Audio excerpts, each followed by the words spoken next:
I am Zach Heinzerling. I directed Cutie and the Boxer. I started this film about 5 years ago. It's a film about two Japanese artists that live in Brooklyn. I met them at an open studio in Dumbo. It's a neighborhood near where I live in Brooklyn. It was really Noriko. I mean, she has this work, it's called Cutie and Bully, and it's this comic book where she's created this alter ego called Cutie, and she's also created the character of Bully, which is her husband.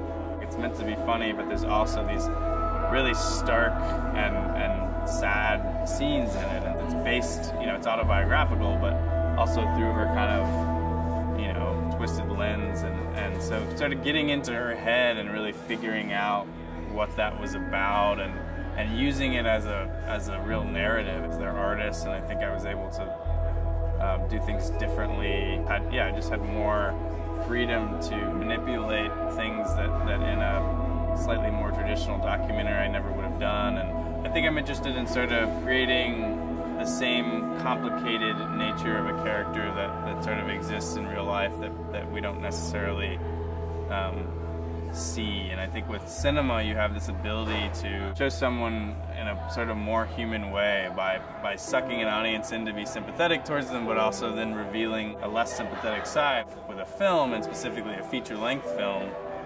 you can sort of play out these scenarios and see how they react and really kind of understand how complicated someone is, or how complicated in this case the relationship is. So I mean the story is really this sort of journey of Noriko to sort of escape the shadow that she's always been in of her more famous husband, and the sacrifices you make for art and for love.